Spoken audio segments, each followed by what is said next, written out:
Hello again. Many of you who are familiar with my layout will know that I started out with a townscape with steam trains, and everything was pretty much complete. And then I decided that I really had done most of what I wanted to do with the steam train world, and I wanted to do something different. I wanted to do something that you would see today. Fortunately, in Britain, most of the structures that existed when steam trains were around haven't really changed. Some have been knocked down, but a lot of the structure and the buildings certainly have remained the same. All that's happened now is, instead of some 60s buildings, you've got the same buildings with a Costa Coffee or a Cafe Nero, and that's pretty much what I've been doing. And you can see the Costas right there. So this is now a modern British landscape, and I have replaced the steam trains with two diesels. One a multiple unit, a Class 158, and the other is a Class 66 goods train. And I bought a few wagons, and the thing looks pretty good, and it all works because everything was working before. There goes the Class 66 with a bunch of wagons. No guards van, which I still found depressing, but I can live with it.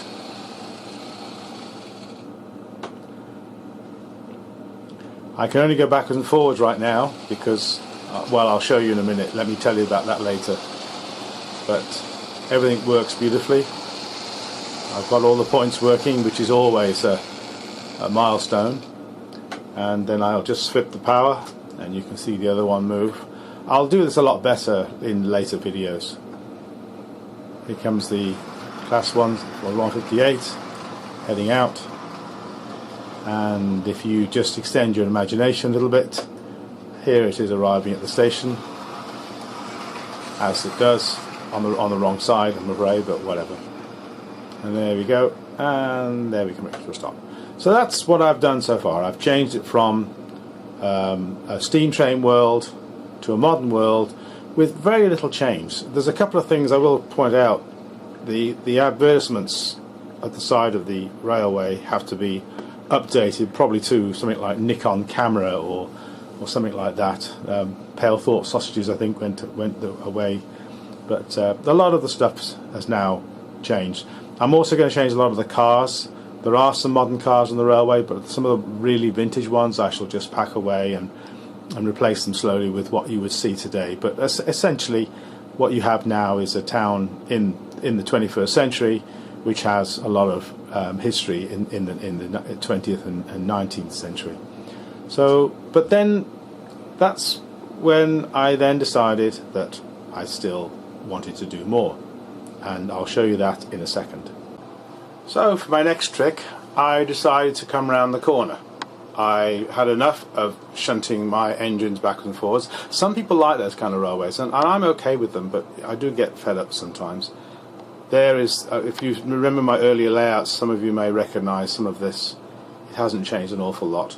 But rather than the tracks just going to buffers at a dead end, they now curve round, and there's fields, gates, and a road and level crossing, and I've taken it up to this point here, and you can see it's a sort of a country scene with a little house, and most of the cars are modern, although you can see a few. There's a Ford Cortina there, which perhaps is a bit out of place, but that can be changed in time.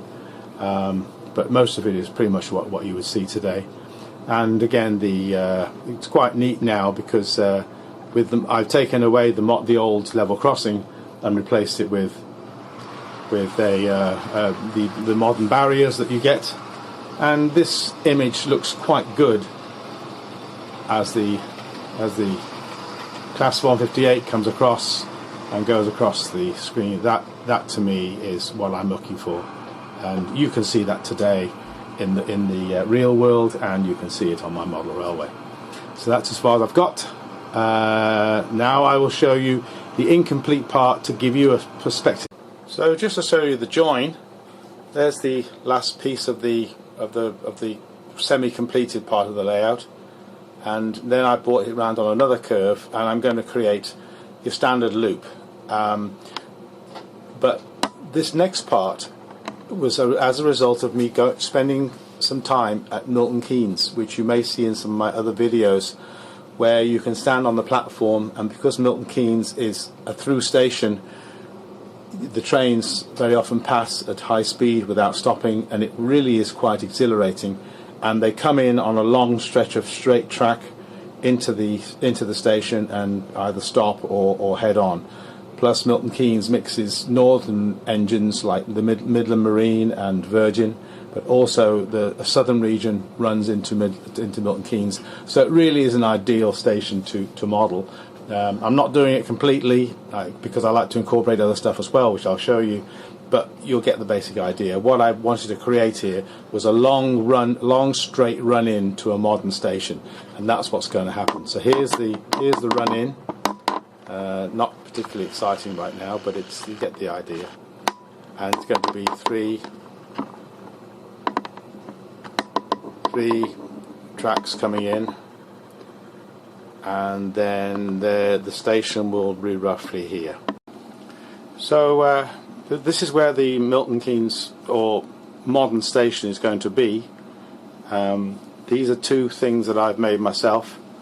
There's very little modern station modelling equipment available on the market right now, but the one on the right, the station, is very similar to Kidderminster station, and it resembles a modern. Well, it is a very modern station. There's nothing old about this one at all, and it comes from a company. I think it's called Railcraft or Rail Models. Anyway, just go online and type in modern station, and it will come up as a kit that you print off and then you build yourself. So this is my effort at making a station that not from scratch, but at least from just paper, which you then have to build. The one behind is from Peterborough. If anybody knows Peterborough station, they will recognise that waiting room. And this is not available anywhere as a kit, and I've had to build it myself. And I am quite pleased with it as my first effort. You can see all the modern things like the CCTV and the glass waiting room and the modern ticket machine, and it really does resemble quite well the original. And I built it myself from scratch, so I'm quite proud of this. Anyway, that's where the station is going to be. And then move on to the last bit, and I'll show you the last bit.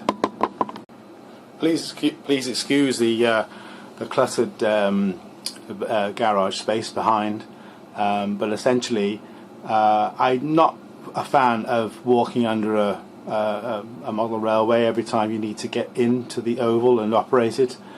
So I've been working quite hard on creating this piece of wood that joins the old part of my layout to the new part of my layout to complete the oval, and these two pieces, this piece of wood actually is not connected electrically yet, because obviously I'm going to have to create things that I can disconnect and connect, but that piece there lifts out, so it allows me to walk through when I'm not using the railway, and then I lower it into place, I actually connect the wires, and then I'll be able to run the loop.